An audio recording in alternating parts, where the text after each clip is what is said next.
Bonsoir à tous. Euh, Bonsoir à tous et bienvenue. Bienvenue à tous. Euh, Bienvenue dans ce webinaire qui est organisé par le chapitre du PMI en RDC. Bienvenue dans ce 7e numéro de Think Out of the Box, qui est un événement virtuel qui est organisé par le chapitre à travers sa direction des initiatives académiques.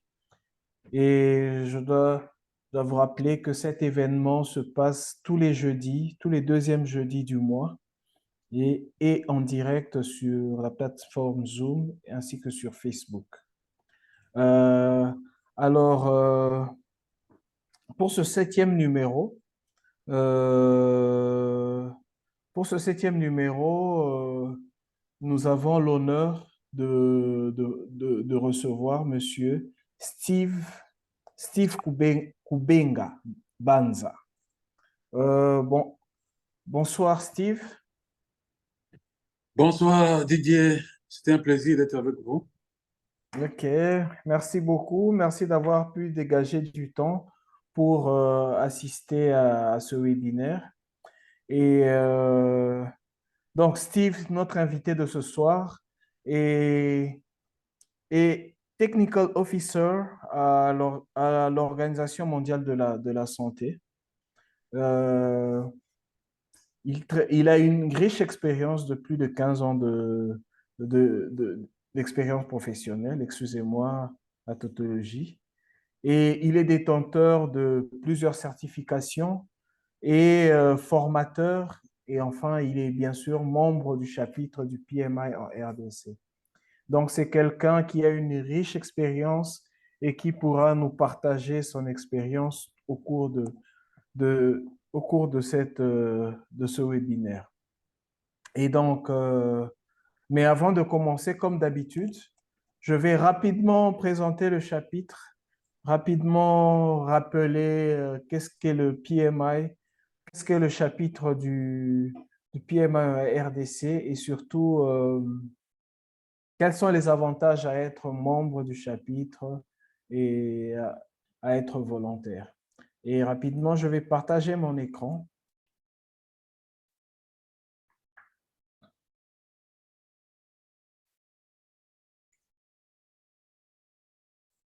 Alors, le PMI, qui veut dire Project Management Institute, est la plus importante association professionnelle en gestion de projet. Et il existe depuis, elle existe, pardon, une association. Elle existe depuis 1969 et a été créée aux États-Unis. Et le PMI a mis en place des standards de gestion de projet. Ces standards se basent principalement sur les réalités du terrain et l'évolution de l'industrie. Et bien sûr, elle tient en compte l'expertise des professionnels du domaine de la gestion de projet. Et ayant mis en place ces standards-là, le PMI propose des certifications. Alors, qu'est-ce qu'une certification professionnelle? Une certification professionnelle, c'est une reconnaissance d'un niveau de connaissance et de compétence dans un certain domaine. Et donc, en ce qui concerne le PMI, il s'agit de la gestion de projet. Et les certifications offertes par le PMI s'adressent à tous les types s'adressent à tous les niveaux, à savoir, il y a des certifications pour des étudiants, des personnes qui ont peu ou pas d'expérience. Il y a aussi des certifications orientées et orientées qui professionnels chevronnés, c'est-à-dire des personnes qui ont plusieurs années derrière eux euh, d'expérience. Et voici en gros le tableau des certifications offertes par le PMI.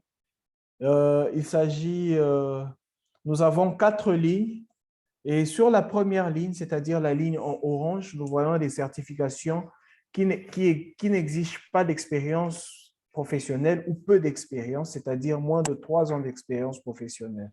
C'est là que nous trouvons la certification la plus demandée pour les étudiants et ceux qui débutent dans le domaine de la gestion de projet. Il s'agit du CAPM, Certified Associate in Project Management, mais ce n'est pas la seule certification, il y a eu le DACM et d'autres. Ce sont des certifications qui ne demandent qui ne demandent pas ou peu d'expérience professionnelle. Ensuite, nous avons la ligne en bleu qui demande, ce sont des certifications pour des professionnels qui ont quelques années d'expérience dans la gestion de projet, bien sûr. Il s'agit principalement du PMP, qui est la certification la plus reconnue et la plus répandue dans le domaine de la gestion de projet, qui exige, entre autres, 3 ans d'expérience dans le domaine de la gestion de projet.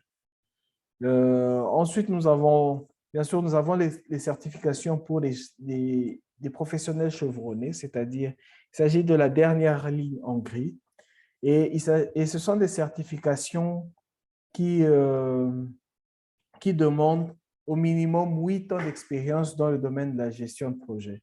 Il s'agit de la gestion de programme, PGMP, et de la gestion de portefeuille. Ensuite, nous avons les spécialisations qui sont des certifications dans un domaine précis de la gestion de projet.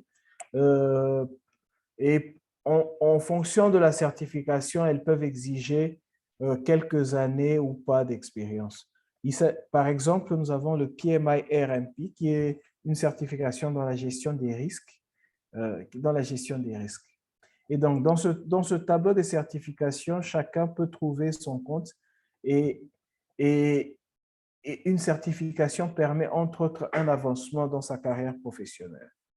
Et d'un point de vue organisationnel, le PMI est organisé en chapitres. Les chapitres sont des représentations du PMI dans des pays. Bon, en fonction du nombre de membres, un pays peut avoir plusieurs chapitres.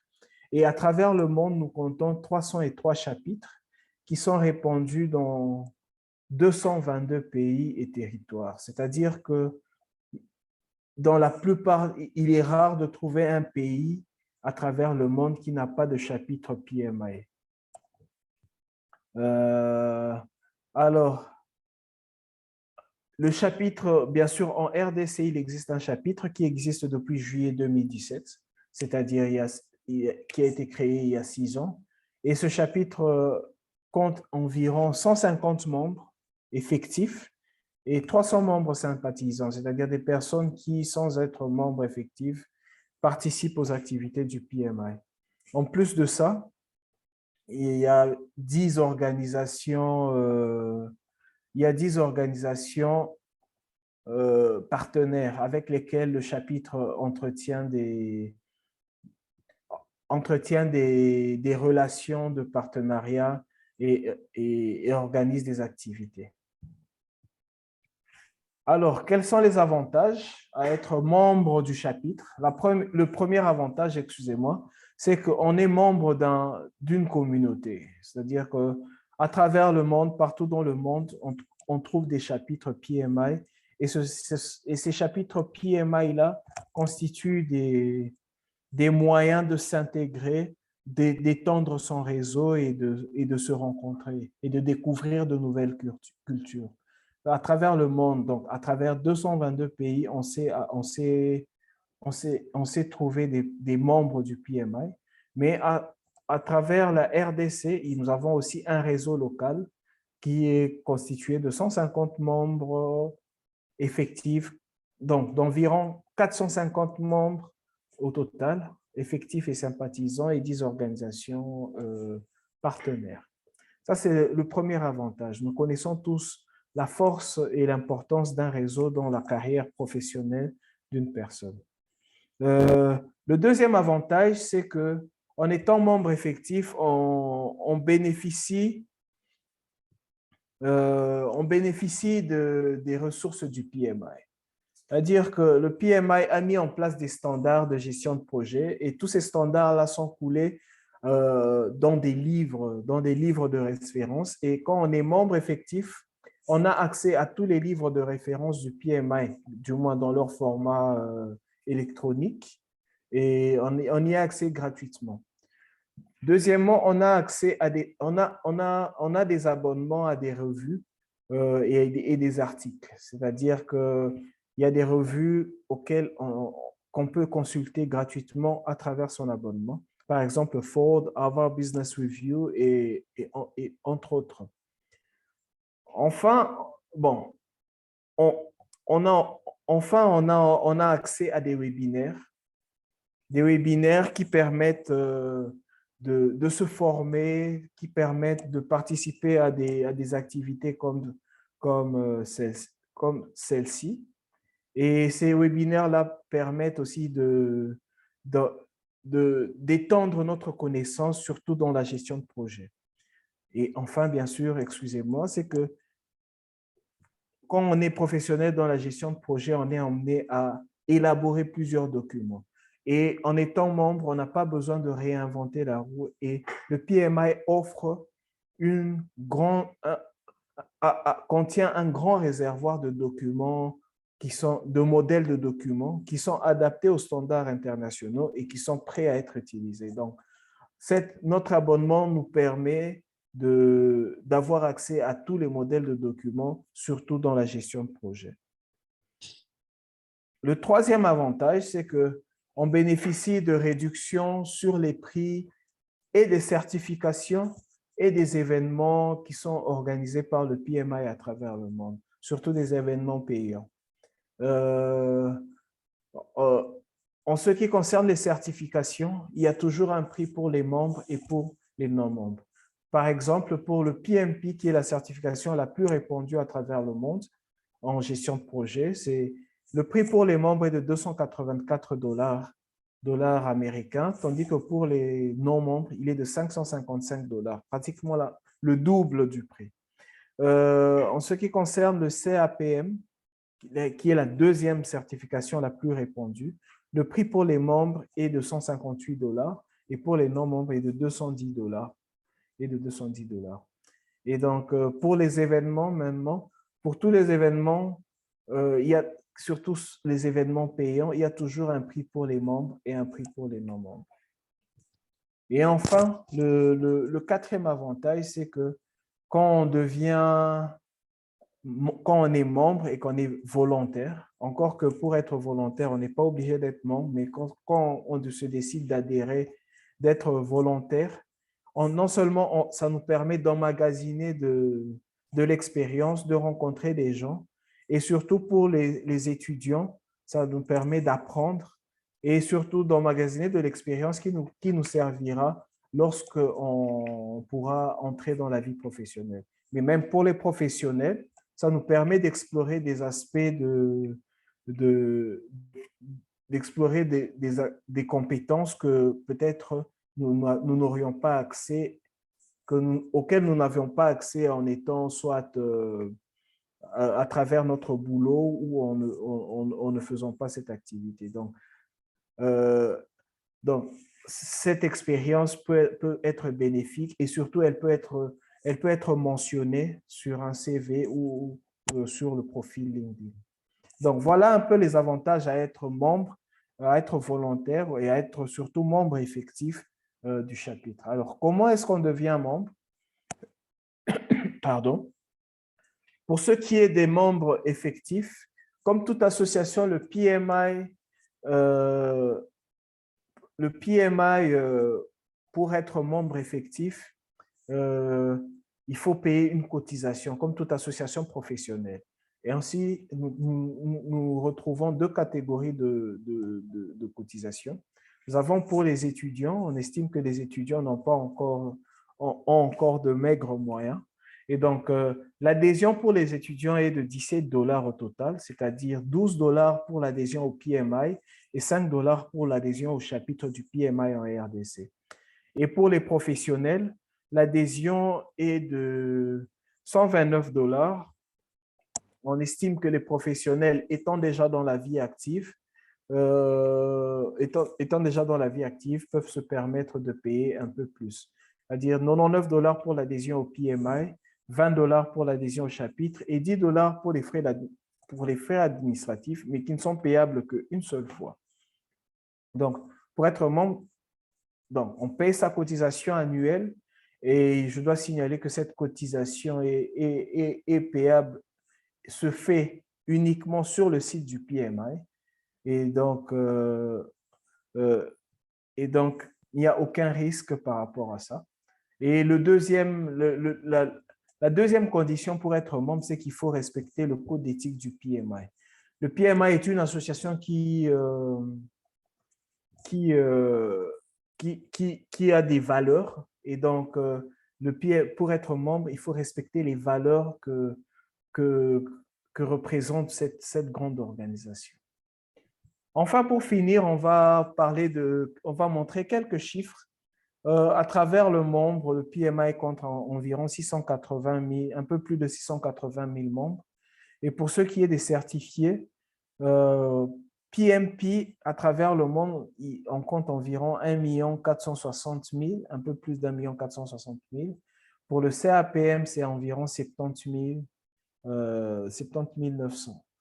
Et donc, ça, c'est à travers le monde. Mais en RDC, nous ne comptons pour une population d'environ 100 millions d'habitants, nous ne comptons qu'une cinquantaine de certifiés, toutes certifications confondues. Et donc, ceci est aussi un appel à non seulement à rejoindre, mais pour ceux qui ont déjà de l'expérience, pour ceux qui veulent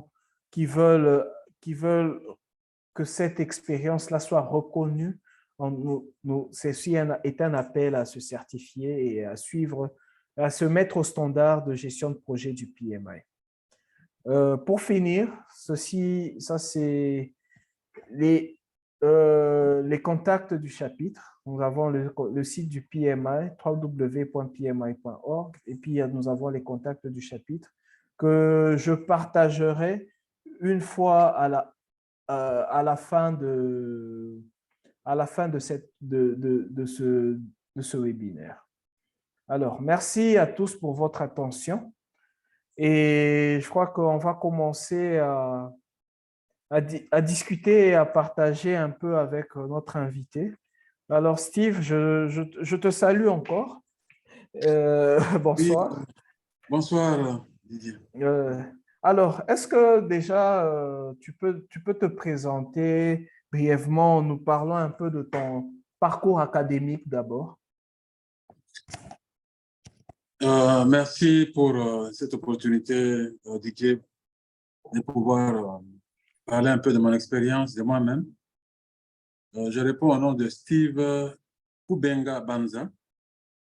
Je suis diplômé en informatique, informatique de gestion. Avant cela, j'ai fait les mathématiques et physique à l'école secondaire. J'ai eu l'occasion d'avoir une distinction aux examens d'État. Alors, j'ai poursuivi avec la Polytechnique, les études polytechniques à l'Université de Mbuji-Mayi. Et après, j'ai dû shifter pendant la guerre. Il y a eu une guerre qui a paralysé l'université, donc les années académiques. Alors, j'ai dû shifter pour me retrouver à l'Est, où j'ai dû faire l'informatique à l'Université catholique de Bukavu. Donc, j'ai aussi eu plusieurs distinctions. Donc, j'ai raté seulement une année. Donc, toutes les autres années, je n'avais que les distinctions. Mais après cela, j'ai immédiatement commencé. Je ne sais pas si je peux enchaîner. Oui, oui, tu peux aller Alors, directement. donc, c'est un peu le parcours de quelqu'un qui a commencé dans une faculté et qui a terminé dans une autre. Donc, pour la politique, D'accord. j'ai fait 3 ans. OK. Et le reste des années, je les ai faites dans la faculté d'informatique. OK. Voilà. Alors, en ce qui concerne mes formations après l'université, parce que j'avais compris que l'académie forment et donnent une sorte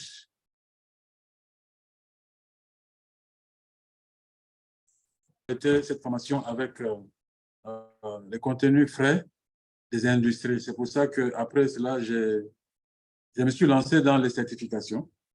La première certification, c'était le Microsoft SQL Server, donc, où j'ai obtenu une certification comme étant, ils appellent ça MCIT, donc OK. Microsoft Certified IT Professional. Donc, j'étais certifié comme professionnel dans les domaines OK.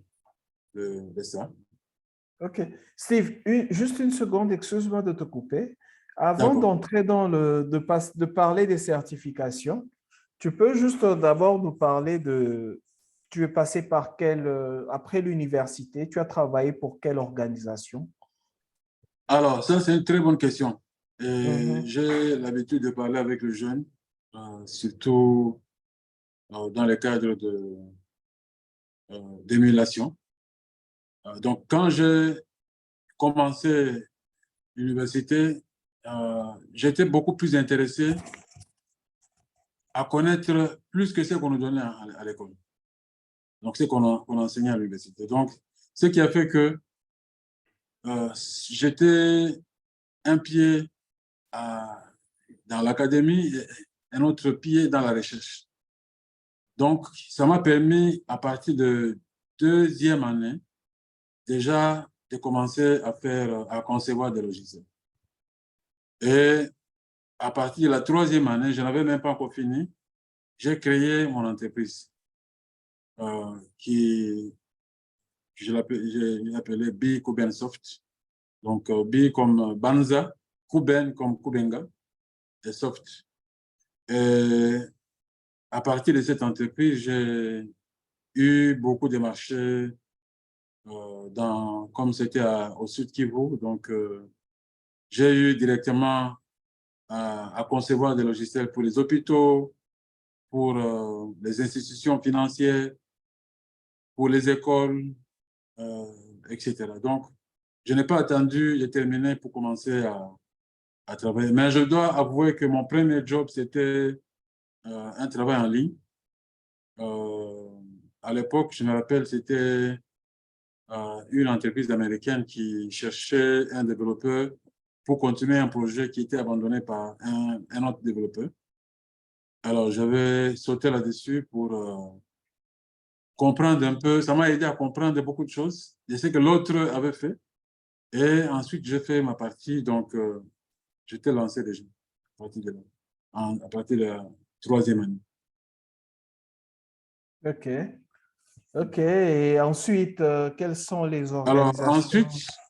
ensuite, j'ai continué comme ça. Donc, j'étudiais et j'ai travaillé. D'accord. Donc, par exemple, ça m'a permis euh, de monter le système de logiciels pour l'hôpital de Panzi, D'accord. aux côtés de Dr Mukwege, D'accord. et avec euh, son Excellence, Monsieur Robota. OK. Donc, à l'époque, j'étais jeune, il venait même me prendre dans la voiture. Dr Mukwege me prenait dans sa voiture pour aller à OK. Panzi. On était vraiment des petits chouchous à l'époque. OK. Et après, j'ai eu à travailler avec d'autres des ONG. Il y a une ONG qui travaille à Panzi. Je pense que c'était une ONG norvégienne. Et après, c'était parti. Donc, j'étais dans les ONG comme consultant, toujours dans les domaines de conception, développement des systèmes d'information. Et après, j'ai commencé à développer des applications notamment les applications de comptabilité pour les institutions financières de Goma, donc Nord Kivu, Sud Kivu. C'était mon milieu. Et c'était vraiment très intéressant.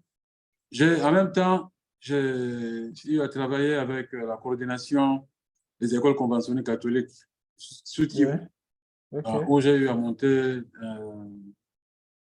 des logiciels pour eux. OK. pour les aider à coordonner, à bien gérer les affectations des enseignants, les paiements, etc. Et j'ai eu aussi à travailler avec les hôpitaux au Nord Kivu, avec euh, Madame Linda, qui malheureusement est déjà décédée. Madame OK. Lee, et là, c'était en rapport avec les systèmes de gestion des ressources humaines. OK. Et OK.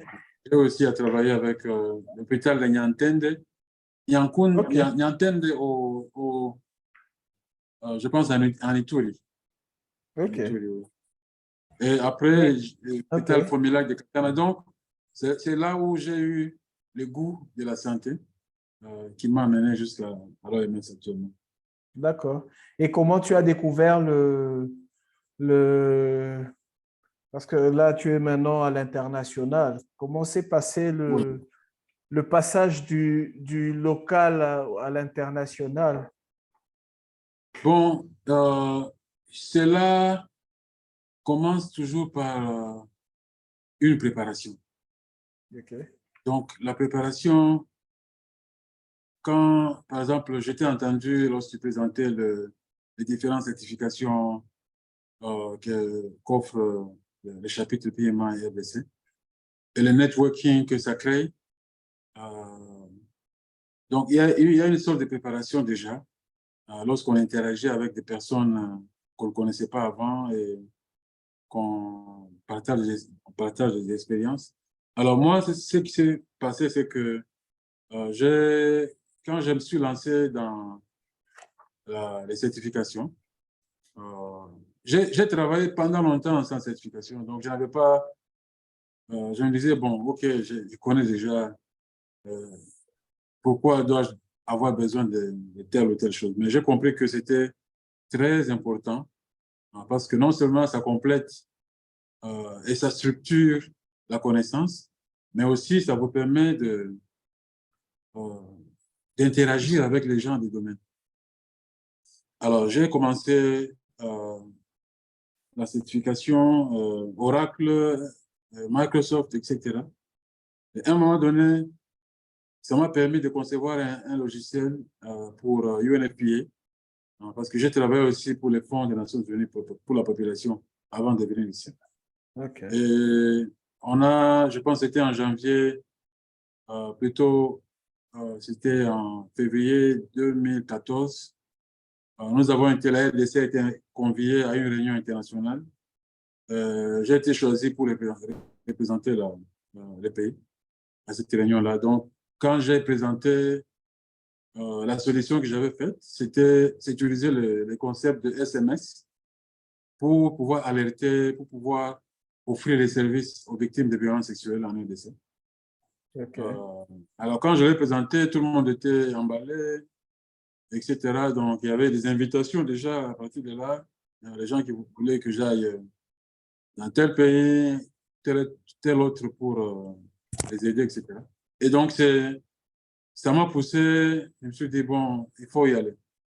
Alors, j'ai commencé à m'intéresser donc, je m'intéressais déjà à des postes internationaux et voilà, je me suis retrouvé à l'OMS. OK, OK, OK. OK, donc là, tu es à l'OMS. Oui, Bon, je comprends que tu évolues dans la tech, comme on dit. Et oui, donc, euh, je, disons,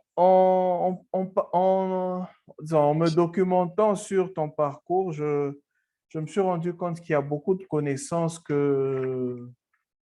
non, que tu es spécialiste dans beaucoup de domaines dont on parle, beaucoup de domaines d'actualité, oui, dont on oui. parle beaucoup en ce moment. Et donc, alors, ça pourra nous permettre un peu de savoir un peu comment est-ce que tu as fait quel a été ton parcours pour acquérir ces connaissances-là. Alors, Oui. par exemple, tu dis que tu es architecte de solutions numériques.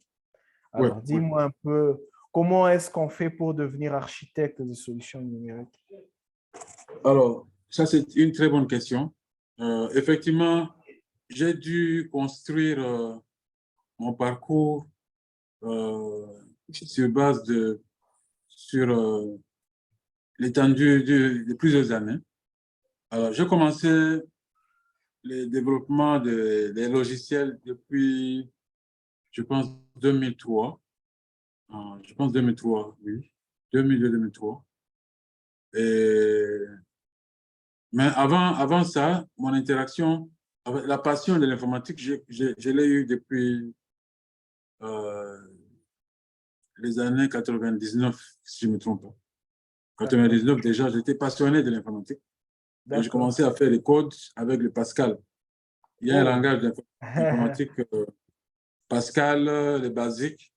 OK. Alors, c'était, en fait, c'était beaucoup plus les basiques. OK. Et alors, après ça, les algorithmiques. Donc, je commençais déjà à concevoir les algorithmes vraiment performants pour réaliser euh, certains petits programmes, etc. Et après, je me suis lancé dans Pascal. Pascal, c'est un très bon langage d'apprentissage pour celui qui veut apprendre l'informatique. Mais tout de suite, j'ai compris que c'était aussi vraiment académique à l'époque, parce que maintenant, ils ont amélioré. Et après, on est passé de Pascal à C, C++, peu de Java, un peu de VB.NET, le C Sharp, etc. Donc, avec tout ce qu'il y a comme... aujourd'hui, j'ai fait aussi du Flutter pour OK. les mobiles. Alors, ce qui s'est fait, c'est au moment où j'ai commencé à concevoir des logiciels. Je me rappelle, la première expérience, c'est que je devais concevoir un logiciel pour Panzi. Et là, j'étais avec actuellement son Excellence, M. Robota. Mhm. Mais à l'époque, il était, je pense, chargé de management aux côtés de Dr. Mukwege. Donc, lorsqu'on se met à concevoir, à interagir avec les clients qui viennent avec des idéatas, avec des besoins, voilà, moi j'aimerais un système qui ferait ça, ça, ça, etc., avec toute la complexité. Alors là, ça m'a permis de retracer la conception de A à Z. Donc, commencer du départ jusqu'au développement de la solution finale. Donc, je l'ai fait pendant plusieurs années. Et une autre expérience, c'était au Nord Kivu avec la DGRNK. OK. DGRNK, c'est la Direction générale des recettes pour le Nord Kivu. Ils avaient besoin, ils se sont rendus compte que ils n'arrivaient pas à recouvrer les impôts, les taxes sur location, revenus locatifs, quelque chose comme ça. Donc, ils n'arrivaient pas à optimiser les recouvrements, etc. Donc, ils avaient besoin de quelqu'un, d'un expert qui pouvait s'asseoir avec eux, prendre les textes légaux euh, et essayer de mettre ce texte sous forme d'un système avec des rappels selon les délais légaux, etc., etc. Alors, toutes ces expériences euh, consolidées, ça m'a permis de développer euh, cet aspect de savoir quel type de solution accorder à tel type de problème. Donc, j'ai parlé des applications mobiles SMS que j'avais créées déjà en 2013. Euh, à l'époque, il n'y en avait pas beaucoup qui s'hasardaient dans ce domaine-là. OK. Et donc, ça m'a permis de savoir, ça m'a permis de construire, comme je disais, euh, les, ce qu'on appelle le composant d'un requis pour l'architecture des systèmes d'information. ou des Ok, logiciels. Et donc, voilà, d'accord. voilà d'où je suis venu. Ok. Après, bon, il y a beaucoup d'autres formations que j'ai eues pour pouvoir vraiment asseoir ma base. Oui, mais si un étudiant aujourd'hui, s'il a besoin, ou bien un jeune professionnel, ou même un Mhm. professionnel chevronné, mais qui veut aller dans cette direction-là, quelles seraient quelles seraient tes recommandations en termes de formation ou en termes de formation? Oui, ça c'est une très bonne question. Euh, Normalement, un architecte, parce qu'il faudrait voir d'abord la solution informatique euh, de manière simplifiée des deux côtés. Il y a ce qu'on appelle la partie cliente et la partie back-end. Avant, il n'y avait que client-serveur, mais aujourd'hui, on parle de front-end, donc la partie frontale, et la partie back-end, donc la partie arrière. Maintenant, la partie frontale, c'est là où il y a, euh, lorsqu'on conçoit la partie interactive, les formulaires, des pages. Euh, donc, la partie que l'utilisateur va voir pour interagir avec le système. Donc, c'est là où on fait un peu de Java, les C# aussi, les HTML, les CSS, tout le reste, c'est Ajax qui n'est plus beaucoup utilisé, euh, etc. Node.js, etc. Maintenant, la partie arrière, c'est la partie où se passe euh, la logique de l'application. Alors, cette partie est normalement composée de plusieurs aussi composantes. Donc, vous allez trouver la partie base de données, il y a la partie logique, il y a des services qui sont appelés de gauche à droite pour pouvoir résoudre les problèmes des clients. Alors, celui qui veut devenir architecte doit comprendre beaucoup plus la partie arrière. Donc, il doit avoir des connaissances, des bonnes connaissances dans la conception des data warehouse ou des bases de données. Savoir quand est-ce qu'il faut utiliser un data warehouse, quand est-ce qu'il faut utiliser une base de données. Et savoir créer, par exemple, ce que nous appelons les application API, Application Programming Interface, qui sont des interfaces utilisées pour se connecter à d'autres services. Parce qu'aujourd'hui, concevoir un système fermé, c'est devenu un peu rare. Par exemple, moi, j'avais conçu un système qui, au niveau de back-end, qui interroge un autre système pour savoir quel est le taux du jour, quelle est la température, quel est ceci. Donc, je peux recourir à d'autres services pour avoir ces informations. Là, c'est du côté back-end. Alors, du côté back-end, il y a beaucoup de choses qui se passent là. Par exemple, et selon la nature des choses qu'on voudrait, l'application qu'on voudrait développer. Par exemple, il y a des applications qui nécessitent une réponse instantanée. Ça veut dire quand je clique, je reçois. Il y a d'autres, quand vous cliquez, il faut patienter parce que votre requête est mise dans une sorte de pipeline. Et les pipelines utilisent des technologies comme RabbitMQ, donc la technologie de queue pour pouvoir placer la requête et faire en sorte que les serveurs ne soient pas submergés. Donc, Ok, derrière, il y a beaucoup de choses qui se passent. Il y a ce qu'on appelle le ok, load balancing. Par exemple, s'il y a l'application doit gérer euh, beaucoup de requêtes à la fois, ou l'application doit être extensible.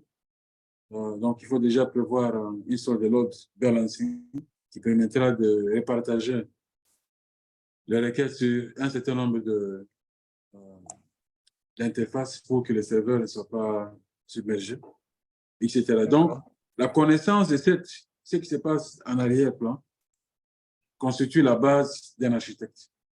Ok, Ouais. ok. OK, merci beaucoup. Merci. Alors, on- il y a, on- tu es un spécialiste aussi dans le cloud computing.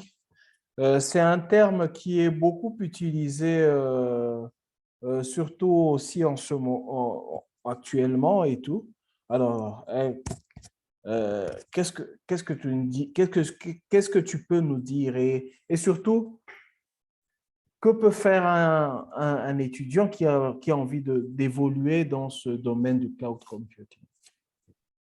Oui, effectivement, le cloud, c'est devenu la norme pour le développement des applications connectées. Et le cloud, c'est un terme qui désigne tout simplement l'ensemble des services offerts par un tiers et qui prend la charge de la maintenance, la charge de toute la sécurité et que l'utilisateur qui est dans ce cadre, les développeurs, n'a pas besoin de s'inquiéter de tout le reste. Donc lui, il reçoit une sorte de service qui est déjà prêt et selon les besoins.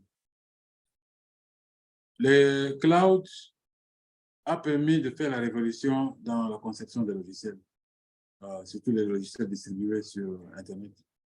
Aujourd'hui, si par exemple je dois faire une application dans le cadre de la mairie à Kinshasa, par exemple, où je sais qu'il y a beaucoup de gens, une application client-serveur standard va s'écrouler. Va s'écrouler parce que à un moment donné, les throughputs on va atteindre la limite et le système va s'écrouler. Maintenant, lorsqu'on on conçoit de tels systèmes, on a d'abord besoin de savoir, d'anticiper le nombre d'utilisateurs concurrents qu'on peut avoir. Et en fonction de ça, on peut savoir est-ce qu'on a affaire à des requêtes qu'on peut attendre ou des requêtes euh, qu'on peut mettre dans une sorte de pipeline. Pipeline, ça veut dire vous lancez la requête, vous attendez et dès que c'est prêt, vous recevez une notification pour dire que voilà, euh, la requête a été traitée, etc. Donc, le cloud permet de, de créer plus facilement les composantes du back-end. Je donne un exemple. Pour ce qui est du partage de poids ou le load balancing, quand une application doit gérer plusieurs utilisateurs, il y a tout récemment quelqu'un qui m'a contacté pour dire qu'ils ont conçu une application pour le paiement mobile. Alors, ils ont une interface, je pense, chez Vodacom ou Airtel. Et l'autre partie, ils ont le business logic qui permet de traiter et de faire les paiements. Donc, c'est une sorte de, on appelle ça gateway payment, gateway, passerelle de paiement. Yeah. Alors, ils se sont rendus compte qu'à un moment donné, ils étaient submergés. Submergés, ça veut dire qu'ils avaient sous-estimé le nombre d'utilisateurs qui devaient envoyer des requêtes simultanément. Alors, si l'application est bien construite, le cloud vous permet avec un clic, de créer les ressources dont vous avez besoin pour le load balancing. C'est vraiment, par exemple, si vous allez dans SQL, vous allez dans Microsoft Azure, ou bien, comment on appelle, la plateforme Amazon Amazon Web Services. Web Services, ouais. Alors, ça vous permet vous avez la possibilité de créer un load balancing juste par un clic. Vous cliquez, vous mettez les IP, les adresses IP, et directement, la solution est là. Donc, ça permet de créer des solutions qu'on ne pouvait pas créer à l'avance. Et on a la possibilité, par exemple, si je dois faire un travail j'ai besoin d'une capacité supposée de 200 gigas. 200 gigas de RAM. Donc, pour le moment, ma machine que j'utilise actuellement, c'est 32 gigas de RAM. Et je sais qu'il n'y en a pas beaucoup qui ont cette capacité. Mais aujourd'hui, la limite, c'est, on est, disons, je ne peux pas donner parce que la technologie évolue. Il y a 72, 72. Il y a d'autres qui sont un peu plus que ça. Mais à un moment donné, vous allez tomber à la limite. Vous allez arriver à un niveau où vous ne pouvez pas ajouter. Parce que les systèmes d'exploitation ne vont pas le permettre. Maintenant, si vous connaissez le cloud computing, vous saurez OK. comment résoudre ces problèmes-là facilement. OK. OK. Euh, d'accord. OK, merci beaucoup. Mais j'aimerais savoir, bon, j'aimerais déjà dire à tous les participants, que ceux qui ont des questions, merci d'utiliser le menu questions et réponses. Et euh, on accordera à notre invité quelques minutes pour répondre aux différentes questions. Alors, j'avais une question. Est-ce que, connaissant notre environnement de la RDC, avec les problèmes de couverture, de connexion et tout, est-ce que c'est quelque chose que tu peux, que ce soit, crois-tu que le cloud computing soit adapté à notre environnement? Oui, le cloud computing, c'est la révolution informatique, comme je le disais. Parce qu'avant, pour concevoir un système, il fallait avoir un serveur. Donc, par exemple, si je suis à l'OMS, je dois avoir un serveur OMS où je vais garder mes données. Et je me rappelle, lorsqu'on faisait dans les privés, on devait aller sur un serveur quelque part. Et après, la maintenance, peut-être c'est vous-même qui allez la faire, la sécurité, etc. Aujourd'hui, le monde était que on ne peut pas se lancer dans... On ne peut pas tout faire. Et mieux vaut faire ce dont on est capable de faire. Ça veut dire concevoir votre application et laisser le reste à l'hébergeur ou à celui qui pourvoit les services. Donc, le cloud computing est adaptable à la RDC. On peut l'utiliser dans le domaine de santé, dans, dans la gestion, dans l'administration publique. On peut l'utiliser dans les banques, donc partout. Il s'adapte dans les écoles, etc. Et l'avantage, c'est que OK. les services, les systèmes qui doivent être conçus pour travailler avec le cloud computing doivent être tels que quand il n'y a pas de connectivité, il n'y a pas de connexion, le système doit être en mesure de stocker les données localement. Et au prochain moment où il y a la connexion, les données sont synchronisées avec les serveurs. Je pense que c'est ça la solution qu'on fait. OK, OK. OK, merci beaucoup. Il y a un autre domaine dont tu es spécialiste, c'est la gestion des données, machine learning, business intelligence, analyse des données avec Power BI, etc. Et Oui, oui. donc, on a l'impression que c'est pas un domaine qui est très exploré chez nous, mais tu peux nous en dire un peu plus? Comment est-ce que tu as commencé ce, comment tu as commencé ce parcours dans ce domaine-là et surtout, quelles sont, oh, quelle, quelle formation une personne peut suivre pour avoir un certain niveau de connaissance dans ce domaine? OK. Donc, tout d'abord, je réponds. Il y a une question à laquelle je n'ai pas répondu Oui, en concernant le cloud computing. La formation il y a l'association des industriels américains appelée CompTIA, Ouais. qui offre une formation dans le cloud computing.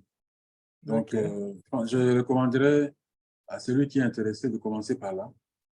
Bon, il y a aussi des formations sur Amazon Web Services. Il y a pour les débutants, il y a la formation, plusieurs formations sur Microsoft Azure, etc. Donc, c'est là où il y a des formations gratuites sur YouTube, sur quelques formations payantes sur Udemy, et un peu partout là. Maintenant, s'agissant de la gestion des données, là, j'ai commencé, je dois dire que une partie de la formation que j'ai, ça touche aux statistiques. Ok. Donc, nous avons fait beaucoup de cours de statistiques, mais ça ne doit pas être, ça Un ne doit pas être ça préalable. comme base, comme préalable. Ok. Mais avoir la capacité de comprendre la statistique, c'est aussi important parce que lorsqu'on fait la gestion des données, premièrement, ça se fait sur deux niveaux. Le premier niveau, c'est que, effectivement, il faut d'abord comprendre les systèmes de gestion des données. Système de gestion des données, c'est qu'on apprend au niveau de l'université, au niveau académique, et vraiment de loin, est vraiment éloigné de la réalité que nous avons au niveau des entreprises, des organisations, des ONG. Pourquoi? Parce que les données sont souvent sous plusieurs formats. Donc, par exemple, pour les données de la santé publique, moi, j'ai rejoint l'OMS Afro en 2014 pour pouvoir justement appuyer la gestion des données de paludisme pour 10 pays. Alors, vous allez recevoir les données dans plusieurs formats. Tantôt, on va vous donner les données sous forme CSV, sur le format CSV ou le format Excel ou le format Access, plusieurs formats. Donc, il faut être capable d'analyser, de concevoir les outils qui permettra de consolider rapidement toutes ces données-là et les rendre faciles à l'analyse. Ok. Donc, analyse des données, c'est une autre phase. Et c'est là où intervient beaucoup plus les statistiques, etc. Mais c'est la capacité organisationnelle de traiter les données sous différents formats et différentes présentations. D'accord. Alors, quand vous avez cette capacité-là, vous pouvez gérer les données. Alors, la formation pour ça, je pense qu'il y a quand même si vous allez sur YouTube, il y a quelques formations. C'est vrai qu'il faut parcourir beaucoup de pages vous allez trouver beaucoup plus la formation sur les bases de données, mais formation des données, gestion des données comme telle, c'est un peu rare. Mais déjà, si vous avez des connaissances de gestion des bases de données, ça permettra de concevoir les outils tels que le ETL sous Microsoft, intégration des services. Donc, si vous allez sur SQL Server, il y a une partie intégration des services qui permet de traiter les données qui viennent dans différents formats et les consolider, les mettre ensemble. Il y a d'autres outils qui permettent de faire le ETL. ETL, c'est l'abréviation de I comme ETL, E comme extraction, en anglais extract, T comme transform, transformation, et L comme load, donc chargement.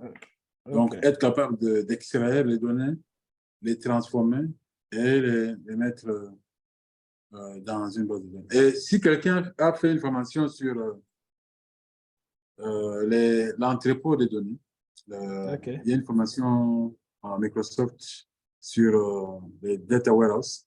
Et là aussi, parce que les data warehouse consiste à avoir les données sous plusieurs formats et concevoir les ETL pour pouvoir les charger dans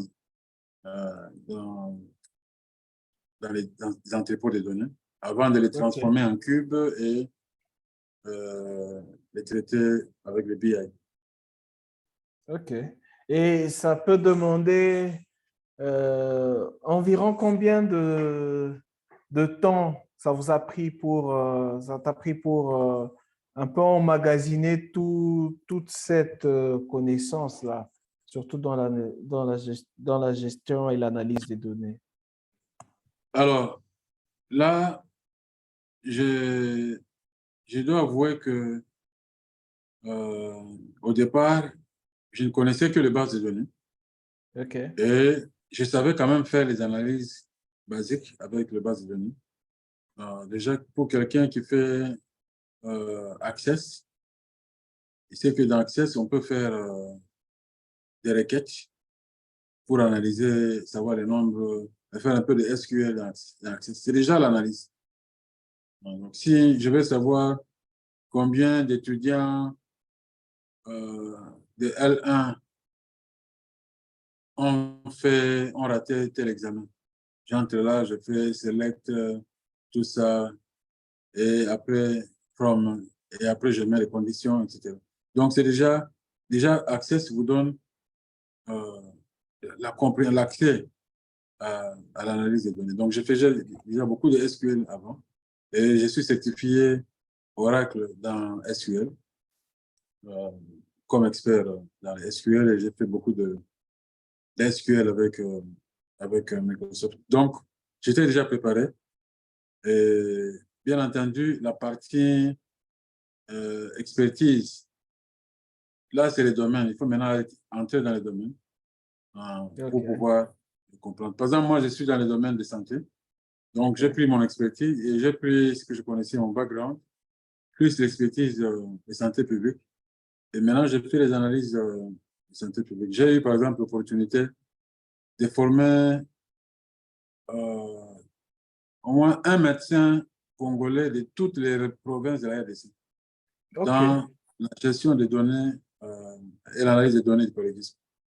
Donc, je me suis dit, je m'étais fixé comme objectif de le faire parce que j'ai eu à former beaucoup dans la région africaine, beaucoup de pays. J'ai formé au moins une sur les 47 pays africains, au moins 80%.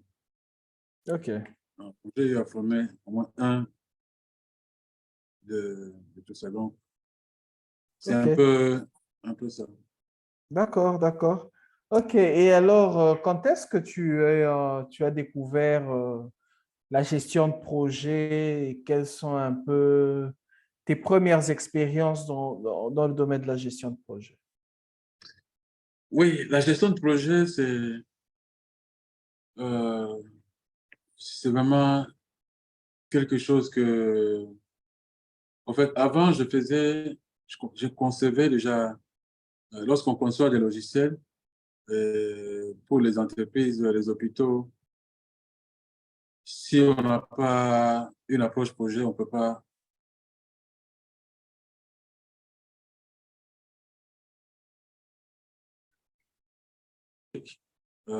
Mais arrivé en, je pense, 2013 ou 2012, si je ne me trompe pas, c'est là que j'ai découvert CompTIA, qui est l'association des industriels américains. Alors, ils ont une formation qu'on appelle CompTIA Project Plus. Alors, j'étais intéressé, je me suis dit, ça, il faudrait que je... Et j'ai acheté directement, à l'époque, l'Internet n'était pas aujourd'hui, quand même, on a la connexion à la maison, etc. Mais à l'époque, c'était, il fallait aller dans les cybercafés, etc. Euh, alors, ce que je fais, j'ai directement acheté les CD auprès de les formateurs américains et je commençais à étudier. C'était très passionnant et je me disais, mais ça, c'est vraiment le top. C'est vraiment le niveau top. Pour le IT, c'était vraiment très bien. Mais quand j'ai fini, à la dernière page, disons, dernière dans la formation, on me dit non, ça vous permettra de. C'est vraiment un prérequis pour les PMA. Je me suis dit, mais c'est pas possible. Moi, j'ai cru que c'était le top, alors que ce n'est que l'introduction pour m'introduire au PMA. Alors, c'est là où j'ai connu PMA. Ah, d'accord. Alors, je me suis OK. dit, terminer ça et chercher une formation PMA. Ah, d'accord. Alors, voilà OK. comment j'ai connu. Je pense que j'ai répondu à Oui, oui. cette Oui, question. exactement. Oui. Mais alors, bon, donc tu nous as déjà parlé de comment tu as découvert le PMI, mais bon, à travers ton parcours, quelles Hmm. sont tu peux nous parler de quelques leçons que tu as apprises au cours de ton parcours, au cours de ta carrière, Dans dans la gestion je de n'ai pas- projet, oui, la gestion des projets, c'est à que, travers les projets auxquels tu as participé, oui. oui, je commencerai par les projets actuels. Et pour le moment, nous sommes en train de développer un projet à l'échelle mondiale dans le domaine de santé publique. Et c'est moi qui coordonne un peu toutes ces activités-là.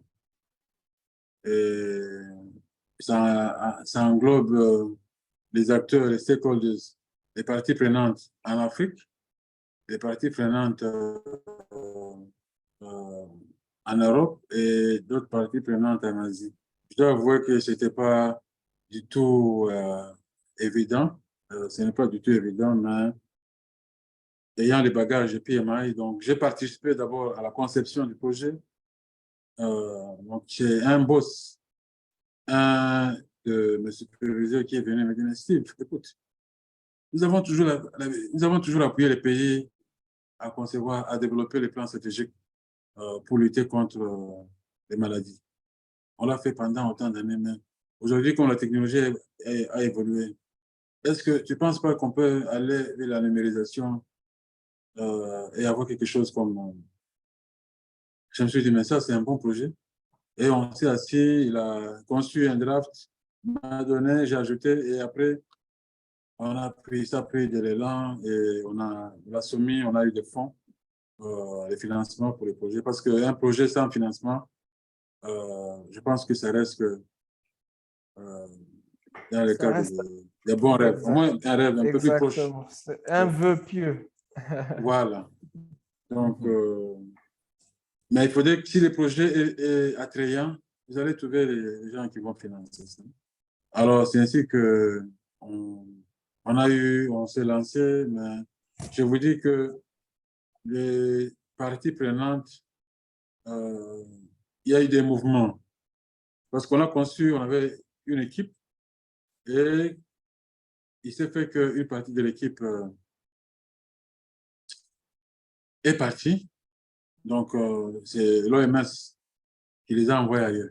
Voilà, je me suis retrouvé presque euh, seul, mais on a su avancer, on a identifié nos risques, on a identifié nos priorités, nos Exactement. livrables, etc. Donc, et là, on avance. Mais il y a un projet que je n'ai jamais oublié, euh, parlant de l'expérience de la RDC, c'est que c'était un OK. projet pour la numérisation de la gestion des impôts et des taxes OK. au OK. Nord Kivu, à la OK. DGRNK. Marquis. Ouais.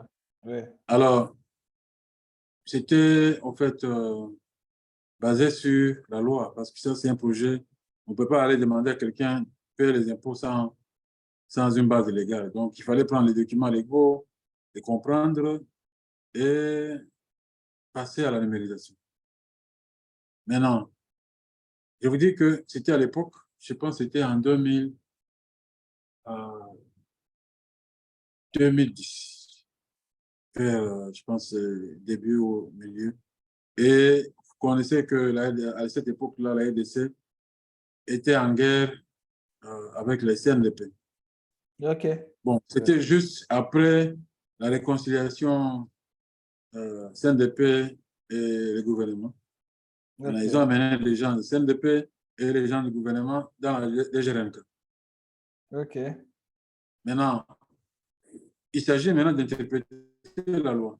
Alors, moi, je m'assois avec un groupe de parties prenantes, les dirigeants, bien sûr, on s'assoit et me disent, bon, voilà, voilà comment nous avons compris cette loi. C'est comme ça que tu dois l'implémenter dans la solution. Mhm. Alors, quand je sors le lendemain, le groupe qui avait rejoint dit non, nous ne comprenons pas cette loi comme ça. OK. Il faudrait que ça soit ça. Donc, c'était un combat, même pour la compréhension, pour l'avancement de ce projet. Mais heureusement, on a su naviguer dans ce milieu pour lancer l'application et je pense qu'ils avaient beaucoup de recettes à la suite du lancement de l'application. Et ils voulaient même me garder, donc les gens ils voulaient que je reste avec eux. C'était au moment où OK. j'ai eu mon poste, mon premier travail en Nations Unies. Donc j'ai décidé d'aller là. D'accord, d'accord. OK, OK, OK. Et donc, euh, je voulais juste savoir, bon, c'est vrai qu'on a un peu parlé des certifications, mais j'aimerais savoir qu'est-ce qui t'a poussé à passer les certifications? Est-ce que tu trouves quel est ton point de vue par rapport aux certifications? Est-ce que tu trouves que c'est important? Ou bien, quel est ton point de vue? Et qu'est-ce qui t'a poussé? Oui, ça c'est une bonne question.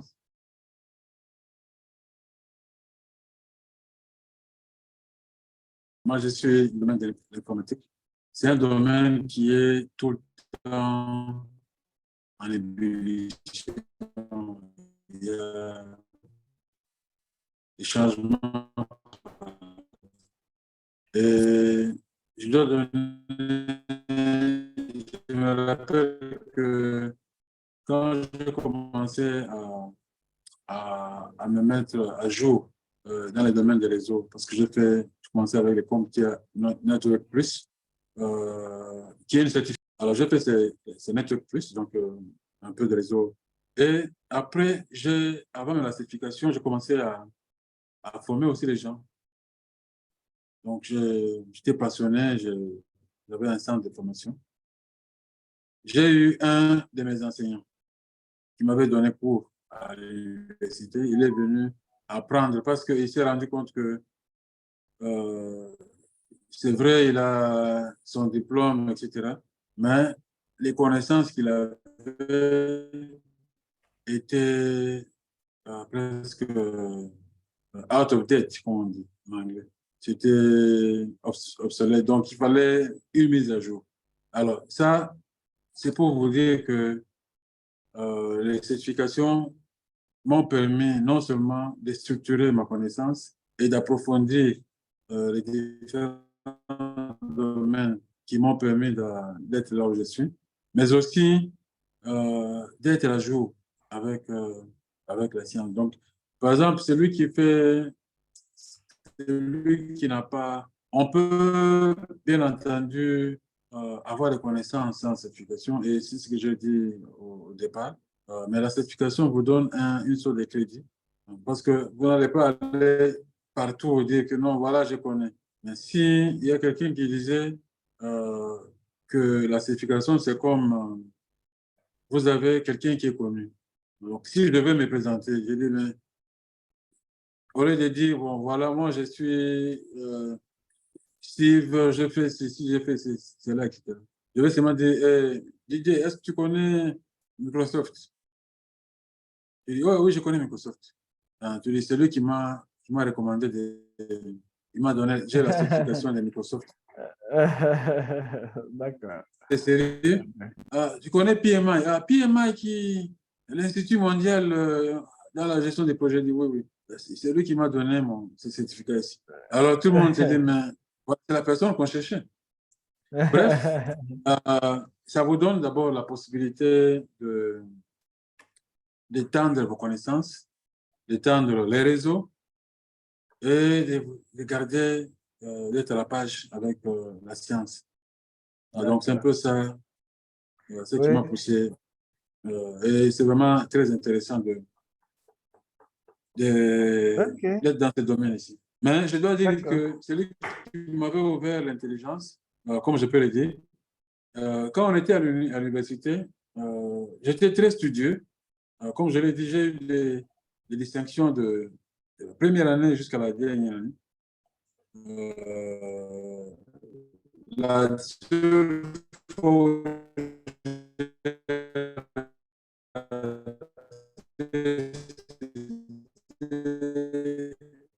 j'avais 69 virgule. L'enseignant a voulu me punir parce que on a eu un certifié. Il est venu, il a démontré les choses. Connaissons, c'est vrai, je vais dire, mais écoute, je suis, j'ai étudié à tel, j'ai étudié, mais celui-là, il a la connaissance intime de ce que les gens ont besoin, ce dont les gens ont Ok, besoin. Et quand il a expliqué son parcours, je me suis dit, ah, mais ça, c'est très ingénieux. Et donc, ça m'a inspiré. Et plus tard, j'ai dû reproduire. ok. Euh, ok, ok. Alors, euh, j'avais quand même une question concernant, bon, tu es formateur, tu as été formé à la gestion d'équipe et surtout tu fais partie de plusieurs équipes, j'imagine. Alors, j'aimerais quand même avoir ton avis. Pourquoi est-ce que, selon toi, pourquoi est-ce que, de manière générale, euh, on a tendance à être très bon, surtout nous les Congolais, à être très bon euh, pris de manière individuelle, mais pas toujours quand on a collaboré ensemble. Selon toi, qui gère des équipes? Selon toi, ça serait dû à quoi et quelle serait la parade à ce phénomène-là? Oui,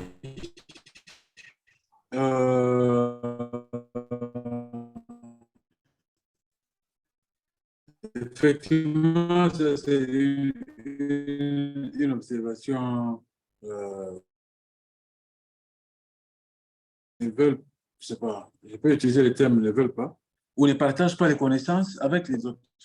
Oui, Contrairement à ce qu'on voit ailleurs où on a quand même euh, des gens qui ont été formés, ils ont formé les autres. Moi, ma passion de formation a commencé déjà avant. Donc, depuis que j'étais à l'école secondaire, je me rappelle que j'ai formé les gens. En fait, j'étais apte à. J'aime beaucoup les maths, il faut dire. J'aime beaucoup les maths. Et ce qui fait que j'aimais aussi aider les gens qui ne comprennent pas ces maths-là, les collègues, les classes.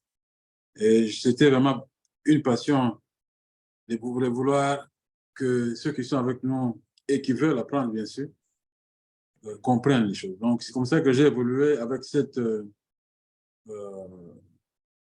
disposition jusqu'à l'université. Donc, déjà, quand j'ai fini, j'ai eu mon diplôme d'État, j'ai formé beaucoup de gens qui sont diplômés, qui sont médecins, qui sont éparpillés. Donc, j'ai formé beaucoup d'étudiants qui étaient en sixième que ce soit mathématiques, maths physique ou autre chose, dans le domaine des mathématiques. Et j'ai mon propre jeune frère qui est médecin actuellement. J'aimais vraiment l'aider dans le domaine des maths. Et lui a eu, je pense, il avait eu même beaucoup de succès à l'examen d'État que moi parce qu'il avait, je pense, 86% en biochimie. Donc, j'ai formé beaucoup de gens. Jusqu'à aujourd'hui, partout où je vais, je rencontre quand même des gens qui me disent vraiment, tu nous avais aidé à comprendre la chimie, tu m'avais aidé à comprendre la physique, tu m'avais aidé à comprendre ceci, etc. Maintenant, ici, à l'OMS, je fais partie de l'équipe de formateurs. Et c'est un domaine qui est...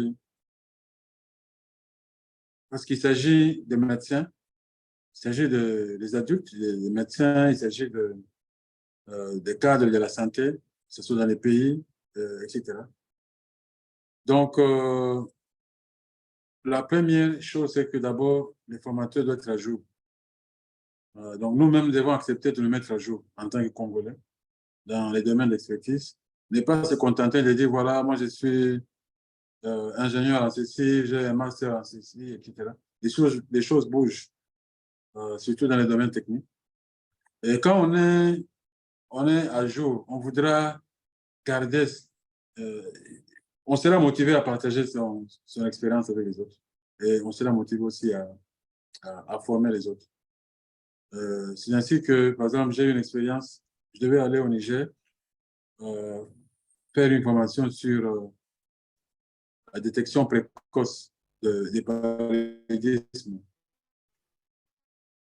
les épidémies du paludisme. Alors, mon background, ce n'est pas médical, donc je ne suis pas un médecin. Et la plupart de mes collègues sont médecins. Alors, quand je suis arrivé au pays, j'ai rencontré le représentant de l'OMS, c'était un médecin, et il m'a vu, il m'a dit, c'est toi qu'on a envoyé pour former les gens ici. J'ai dit, oui, oui. Il m'a dit, mais toi, tu n'es pas médecin. Et en plus, ce sont les profils de ceux qui seront là, ce sont des PhD, ils ont étudié à tel endroit, etc. J'ai dit non, il n'y a pas de problème. Non, non, on a eu à former beaucoup de gens, donc ce n'est pas. Je n'ai pas vraiment fait beaucoup de commentaires. Et nous sommes allés sur le terrain, c'était, je pense, 500 km de Niamey. Et on a eu une formation avec tous ces gens-là sur les outils de détection, parce que c'est moi-même qui les ai conçus. J'ai eu l'opportunité de concevoir les outils qui sont utilisés dans toute l'Afrique et certains pays asiatiques, notamment le Pakistan, etc. Bref, celui qui veut... et la formation s'était très bien passée.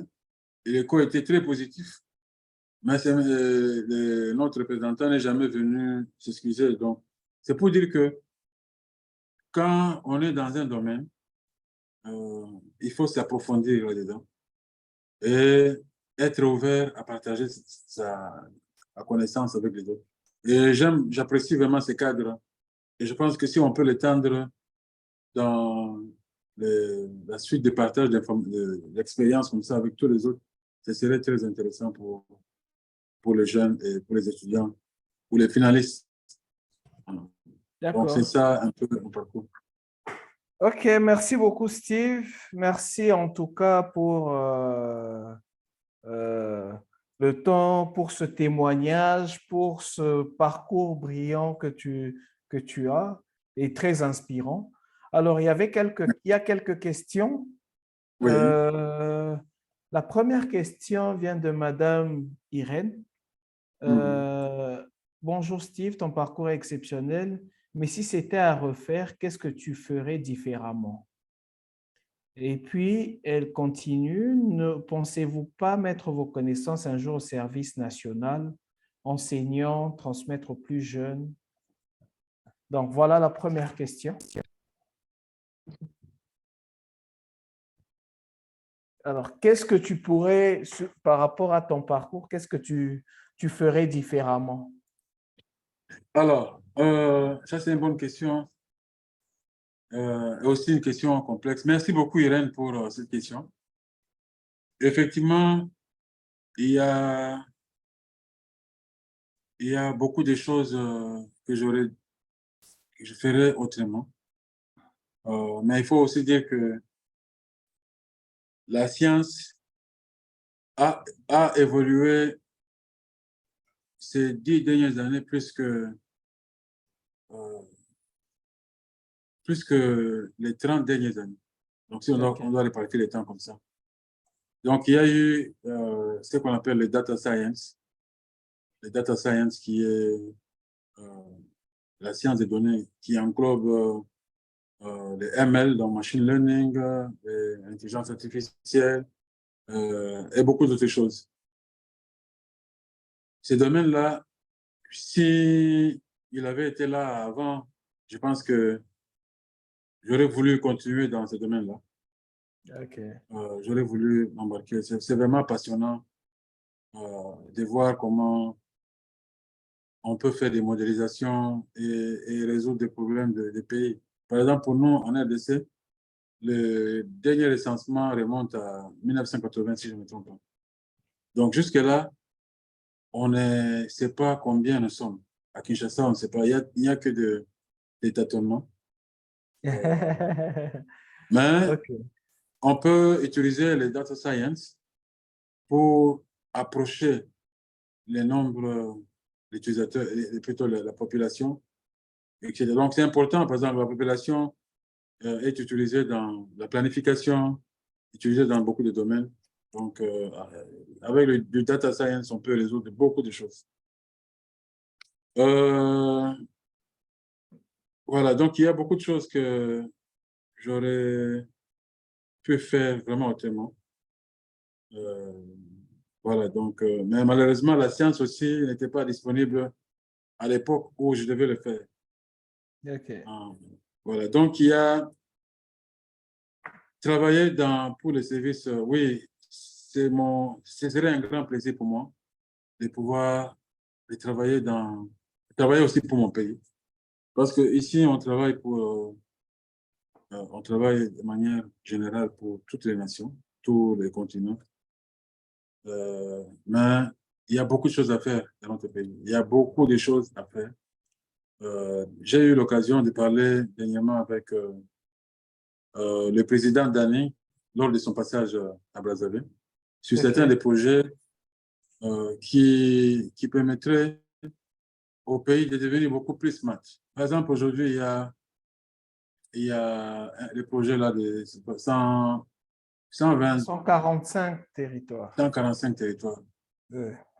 Alors, pour moi, si j'avais les mains libres, j'avais tout le temps, j'aurais pu faire un système qui permettrait à ce que chaque citoyen congolais, à partir de son mobile, il sait ce qui était prévu dans son territoire, dans son carré, l'argent qui a été mobilisé et ce qui n'a pas été fait, etc. Et réagir en temps réel. Donc, avoir un système qui permettrait à ce que l'argent du Congo ne puisse pas fuir. Parce que ce qu'on a vu, c'est après les projets, maintenant le projet n'a pas été fait. Mais il faudrait qu'on soit smart pour avoir des systèmes intelligents et on n'a pas les mains libres pour faire ça. Et bien entendu, beaucoup d'autres choses à faire. Par exemple, les systèmes de santé. Avoir un système qui compare la performance des hôpitaux pour pouvoir les encourager à offrir mieux les services. Donc, si par exemple à Kinshasa, on sait que tel hôpital, on a par exemple les étoiles, il a 3. L'autre, c'est 1 étoile, etc. Donc, ça encouragerait les gens à se dire, mais si moi je suis 1 étoile, ça veut dire que je n'offre pas les services comme il faut. Il faudrait que je m'implique et je réponds aux normes, etc., etc. Donc, il y a beaucoup de choses à faire dans tous les domaines. D'accord. OK. Question de Didier. Selon vous, quels sont les avantages du cloud computing, surtout du côté sécurité? Alors là, c'est justement la raison pour laquelle les gens vont sur le cloud computing. Maintenant, quand vous allez sur le cloud computing, il faut, dans le cloud, il y a plusieurs types de services. Si, par exemple, vous optez pour un service où les hosts ou les fournisseurs de services vous donnent une sorte de machine virtuelle dans laquelle vous allez mettre vos données, vos applications. En ce moment-là, c'est vous-même qui allez implémenter la partie sécurité pour sécuriser vos données. Maintenant, il y a la possibilité de laisser cette charge à un fournisseur de services. Par exemple, si je conçois un site web, je n'ai pas besoin d'avoir un serveur virtuel à moi-même. Donc, j'ai besoin d'utiliser juste certains composants pour pouvoir laisser la partie OS, donc la partie système d'exploitation, sécurité, aux fournisseurs de services. Et là, je suis sûr que tous les patchs, quand il y a des mises à jour, quand il y a tous les aspects de sécurité sont pris en charge par les fournisseurs de services. Et moi, je m'occupe que de la sécurité de mon application. Donc, le cloud, ça facilite aussi la conception de load balancing, comme je disais. Quand les services tombent en panne, et ils donnent la main à un autre service, de sorte que le système devient en ligne. Il n'a pas besoin de tomber, de s'effondrer lorsqu'il est attaqué, par exemple. Donc, il y a beaucoup d'avantages avec le cloud computing. OK. Dernière question venant de M. Owen.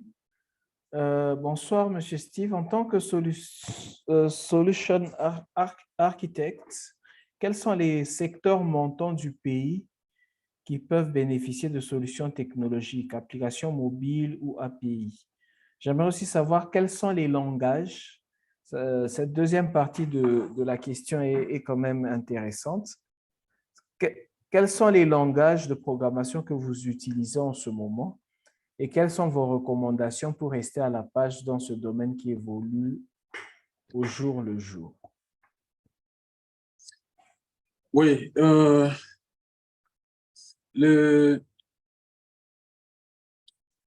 pense que c'est une question un peu vaste, mais je répondrai par dire que le pays peut bénéficier beaucoup, et surtout que nous sommes en train de vouloir relever les choses au niveau du pays. Ça peut bénéficier beaucoup du système cloud. Donc, premièrement, et je suis content parce que avant, la RDC ne faisait pas partie de pays qui pouvaient bénéficier des services Microsoft Azure. Okay. Je pense que c'est tout récemment que la RDC a été ajoutée à la liste. Donc, ça veut dire, si je dois concevoir mon application mobile, par exemple, que ce soit sur Google, parce que Google a aussi un cloud, que ce soit sur Amazon Cloud, que ce soit sur Microsoft Azure. Tout ce dont j'ai besoin, c'est de savoir quel type de données que je vais stocker. Est-ce que ce sont les données structurées ou les données non structurées? Si ce sont les données structurées, là, je vais vers une base de données structurée SQL, genre PostgreSQL, MySQL, SQL Server, etc. Maintenant, si mes données ne sont pas structurées, alors là, je vais utiliser une application, une base de données non SQL, il y a beaucoup de solutions non SQL que vous allez trouver sur Amazon Web Services, chez Google, tout comme chez Microsoft. Donc, ça dépendra maintenant de ce que vous voulez. Et les langages qui sont utilisés, que j'utilise actuellement, c'est vrai que dans mon parcours, j'ai utilisé les C, les C++, les Java, VB.NET. Maintenant, là, j'aime beaucoup les C#. Les C#, c'est vraiment un peu la beauté de la programmation avec un peu de Java. Vous avez les Java, les C++, mais de manière très bien structurée. Donc, et C#. Il y a aussi les Flutter que j'utilise pour le développement des applications mobiles. OK. C#, on peut aussi développer les applications mobiles avec. D'accord. Bien sûr, le reste, ce sont les applications frontales qu'on peut ajouter à ça. D'accord. OK. Donc, merci beaucoup, Steve. Merci. Nous sommes arrivés à la fin de notre entretien, de notre conversation et de notre partage plutôt. Et Oui. c'était très enrichissant. Merci d'avoir pu partager avec nous ton parcours. Merci. Euh, Quant à moi, je vous rappelle juste que ce programme a lieu tous les deuxièmes jeudis du mois. Et donc, la prochaine fois, nous aurons un autre invité qui nous partagera son parcours. Je vous donne rendez-vous le 26 octobre pour le 7e numéro de Focus sur la gestion de projet, qui est toujours un programme du chapitre PMI, au cours duquel nous partageons des aspects de la gestion de projet en profondeur. C'est une mini-formation en gestion de projet. Et donc, j'aimerais d'abord commencer par remercier notre invité, M. Steve.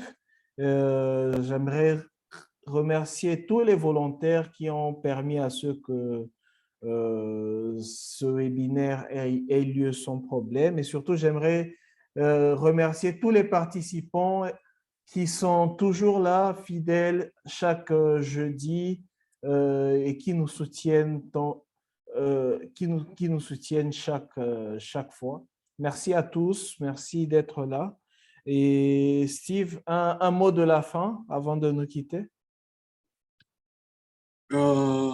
Oui, c'est vraiment un grand plaisir euh, d'avoir été avec tous les participants et avec toi, Didier, parler un peu de l'expérience de mon parcours. Je pense que ce que je peux dire, c'est qu'il n'est jamais trop tard pour apprendre.